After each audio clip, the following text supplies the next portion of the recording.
Hello and welcome to the third episode of STEM for Girls by Girls in STEM. I'm your host, Serena Beri, and this episode is entitled Girls Engineering Handbook. And in this episode, we'll be talking all about FRC and what it takes to actually build a life-size robot. What is FRC? FRC stands for First Robotic Competition, and it is a competition sponsored by FIRST for high school students where they are tasked with building real industrial-sized robots. And it is more than just a robot competition. In a limited amount of time and with limited resources, students are tasked with coming up with funds, creating a brand for their team, and also building a real life-size robot. At the competitions, each team will compete in a field game, and every year the field game theme or game changes.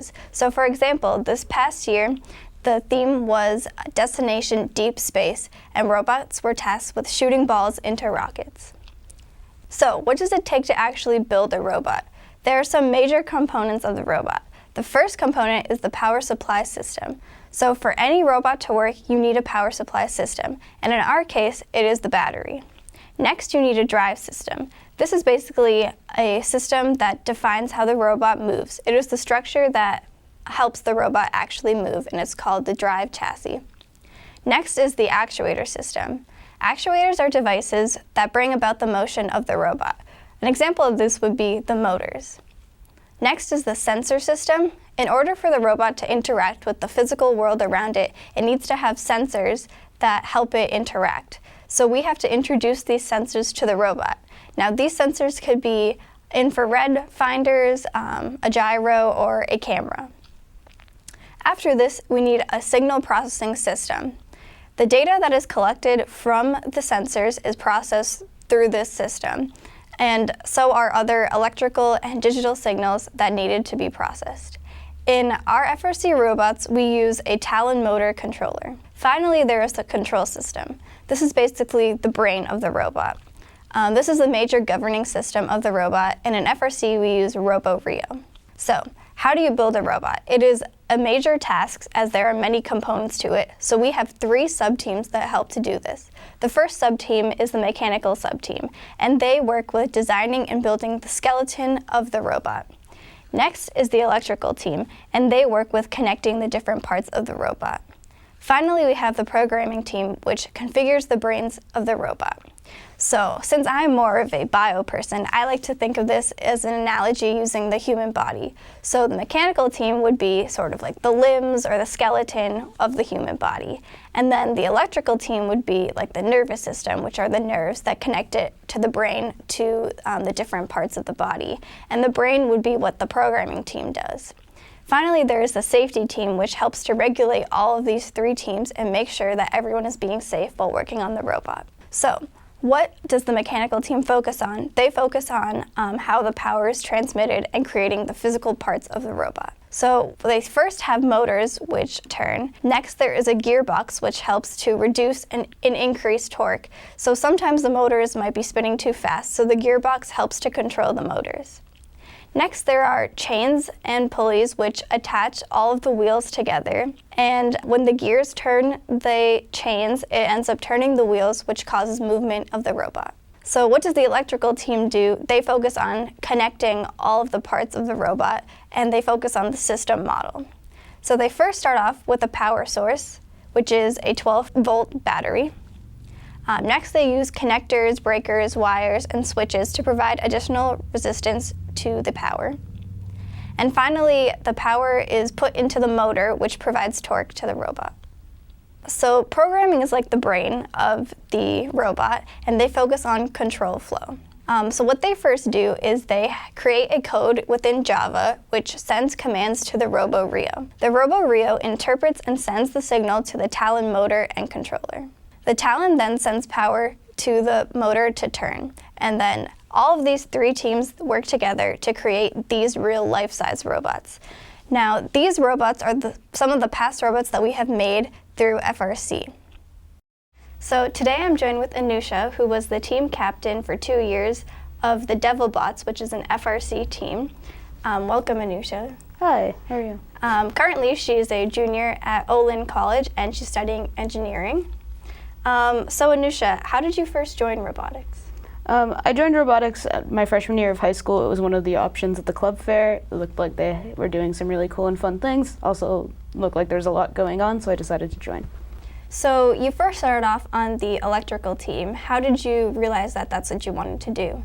So I actually am really grateful for my robotics team that we spent the first couple of weeks rotating between all of the different options. So my team had a mechanical engineering group, a programming group, a CAD group, which is computer-aided design for designing the robot, and an electrical team among the engineering divisions. And they gave us the options to try each one to see what we liked. So the mechanical team was working with larger tools in the shop on assembling the robot, the CAD team designing the robot, the electrical team working on the electronics, and the programming team writing the code. And after trying all of these, I decided I liked electrical the best. Mm-hmm. And from there, how did you become the team captain? So my team had 3 team captains, of which I was one for two of my years. And being in charge of many parts of the team involves having a role that impacts all the different systems of the robot. So you have the mechanical system that actually does the actuation, with the programming and electrical that actually completes tasks, but you also need to decide why and how to do specific tasks in order to be the best possible at the challenge. So because I was interested not only in how to build this robot, but how to build it strategically, I would talk to members of my team throughout, and being on electrical, I had to be in communication with everyone on the team to make sure that all the electrical components would fit and work with what the programmers and the mechanical team wanted. I was in a pretty good position to know a lot about how the robot worked, which made me a good candidate to be a more systems level engineer. And from an electrical standpoint, how is the robot built? So from an electrical standpoint, we have we have a couple of goals with the robot. So we want to be able to achieve tasks, and to achieve those tasks, we need to do some sensing and we need to do some actuation. And in between, we need some sort of controller that's talking to the sensors, whether that be listening to the remote that you have that you're using to control the robot, or some camera or something actually on the machine, and controlling the actuators, whether that be an arm on the robot or something like the wheels. So the electrical components are integrated throughout the system so that we can control and sense as we need, and also move the parts that we need to move. And what were some of the challenges that you faced? So electrical design can be really complicated because it needs to be everywhere, but it also can't get in the way. Mm-hmm. You have a bunch of wires that you need to power a motor to move an arm, great. But you don't want those wires to be in the way of the arm actually moving. But if the wires aren't wired properly, the arm's not going to work in the first place.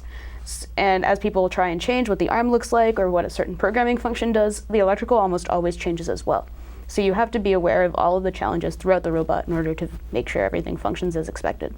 So you kind of have to adapt to the new situations. Yeah. So what were some of the skills that you learned from being on a robotics team? So being on a robotics team is a great way to learn a bunch of technical skills. You learn all about how electronics, in my case, are developed, how that works with larger mechanical and programming systems, and how to work on a team to make those projects actually exist. A lot of the skills that you learn in robotics otherwise are non-technical. You learn how to speak in front of large groups of people, lead large teams. There are going to be many people on your electrical team, but also on your full team and with other teams when you go to competitions. And if you can't work well with them, you're not going to be able to succeed on the field. So that's really important. So there's kind of 2 sets of skills. Mm-hmm. And what was your experience like being a girl in STEM and having a leadership position? In robotics? So in one way, it's kind of a big opportunity to get to reach out to other people and be like, I was able to, because I had a great team and some great mentors, get to the place I was, and I want to reach out to others and also do that as well. But it can also be a little intimidating. At competitions, there aren't always a lot of other women who are in charge of robotics teams.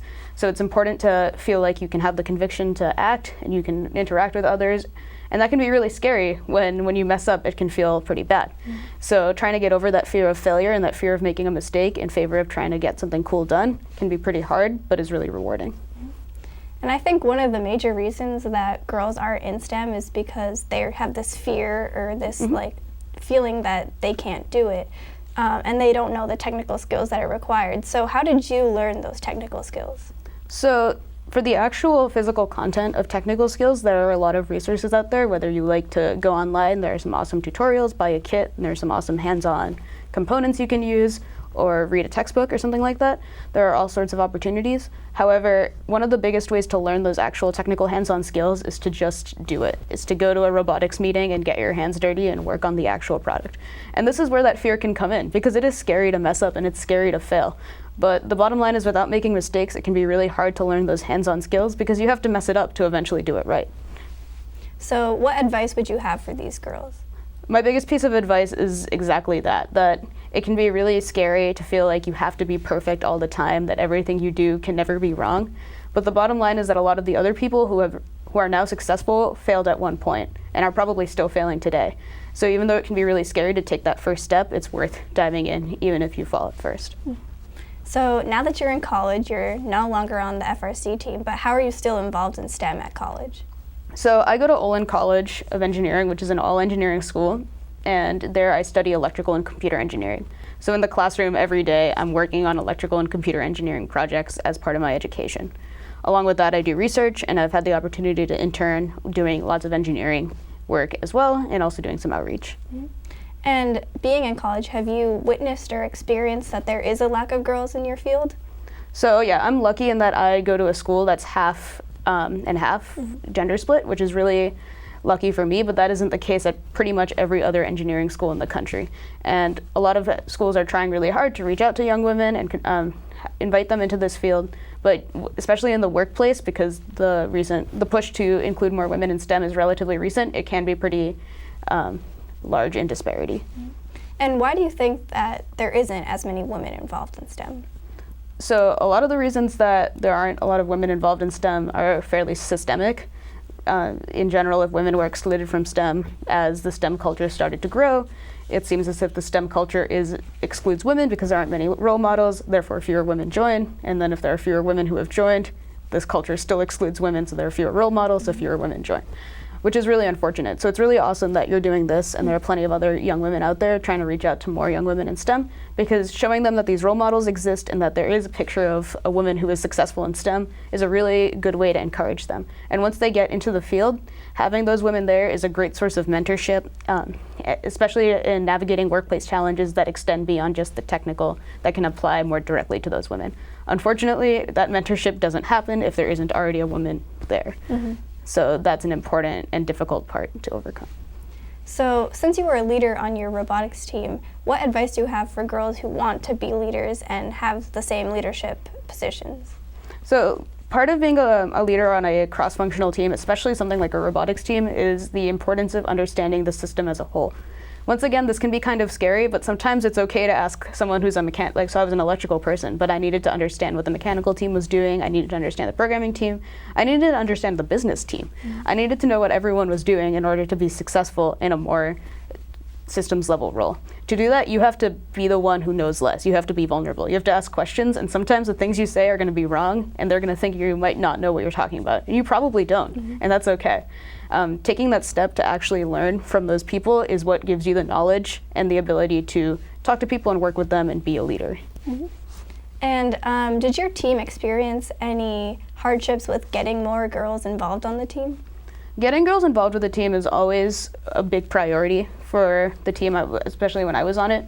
And it can be difficult sometimes because, again, the problem with role models, a lot of times we had mentors who were parents who were already engineers, and they were all awesome, but not a lot of them were women. So they weren't necessarily always there to reach out for women, to the women and help them with specific things they needed. So for us, it was a big part of it was trying to find girls on the team and have them reach out to other girls to get them to join the team. And we would go to fairs and help other teams who were having difficulty finding women for their teams get people to join their team as well. But yeah, it can be hard. Yeah, I think going to fairs is a great way to get more girls involved in STEM and also sharing your experience. What did you enjoy most about being on an FRC team? I think it's just really fun. Like, it's really hard sometimes, and you go through a lot of challenges, and sometimes, you stay up all night, but you stay up all night working on a really cool project with some really cool people, and that's a really cool opportunity, especially when you're in high school and you have everything else going on, you get to go somewhere where you're working on this awesome project. So now that you're in college, you've experienced more about the electrical field. Where do you see it going in the future? So electronics are key to pretty much everything we're going to be doing in the next couple of years and beyond. So everything that you're talking about in terms of innovation, whether it be you're talking about the Internet of Things, machine learning, any buzzword really, everything comes down to needing to power it and needing to network between things to make it actually work. Writing the code is definitely an important part of it, but getting it all connected and getting it all powered is also going to be a really difficult problem to solve. Especially in the case with renewable energy, we need to figure out how we can make the projects that we're doing that are so awesome sustainable as well. there are a lot of really big problems electrical engineers are going to get to work on in the next couple of years. So how would you approach these electrical issues? What problem-solving methods would you use? So there are a variety of problem-solving skills that are essential for solving specific problems. In the case of the big electrical engineering challenges we're facing, whether it be communication among different wireless protocols, that's a big issue. As we move to the Internet of Things, where everything we have, whether it be our thermostat or our doorbell, is connected to the internet, we need to think a lot about how these things are connected, what's keeping them secure, and how we can make sure that we're building products that are useful to us, but not dangerous to us. And also products that are safe for everyone to use. So to do that, we need to approach the problem from a standpoint that's not only technical, that's not only how can we make sure that there's no interference on the channel, but also holistically human. We need to make sure we're thinking, who's going to use this product and how can we make sure that we're providing the safest and best experience to them, and who else might want to exploit this product, and how can we make sure that they also are involved, they cannot exploit this product. So solving the problem requires the engineering scientific method mindset of digging through it and figuring out what the key stakeholders are, what the difficulties are, solving the technical problems, and also solving the larger problems of why and how you're building what you're building. And you mentioned that in college you were working there and that you build circuits. How do you actually build the circuits? What are the steps? So circuits is like a general term for some sort of connection of electrical components that achieve some task. So there are a variety of different circuits you can build and ways that you can achieve that. So oftentimes in a classroom, the easiest way to throw something together if you're trying to create something new idea or figure something out is to use a breadboard. Breadboards are useful because they have connected rows on them, so you can just put two components into little holes that fit those components, and you can create a circuit without actually having to solder it. More complicated circuits or more finished prototypes often use things called protoboards, where you actually solder, which is a way that you melt lead onto a piece of fiberglass that is the actual circuit board. So you melt some lead to connect the metal pieces to each other or to the board, and then you connect them accordingly. Even more advanced projects can use printed circuit boards, so you use a computer-aided design software to build the printed circuit board. You figure out where all of the pieces are going to go. You can even simulate it on your computer to make sure that it's going to work before you spend all this time. You then use something called a PCB mill to, well, first you create a layout of the board, so you know exactly where everything is going to sit on it. Then you use a PCB mill and carve it out and then solder on the pieces from there. So there are a variety of ways you can do that. Wow. And they seem kind of complex, so how did you learn? Just through trial and error? Yeah, so trial and error is really important. It's a lot of times you just need to have a bias towards action and dive in to solve these problems. The easiest way to learn how to make really cool things is to make really cool things. But also it's really important to start simple. So a really complicated printed circuit board is made up of many smaller pieces, larger electrical concepts about why things are connected the way they are and why you should put things in certain places. And as you learn these skills on top of each other, you can build even more complex products. Well, thank you, Anusha, for being here. I think you're an amazing role model for girls also to show that this is something you can do as a career as you're pursuing it in college. So thank you so much for being here. For sure. Thank you for hosting this. And stay tuned for our next episode where we will talk about innovations in 3D printing and thinking outside the box and how to solve a problem.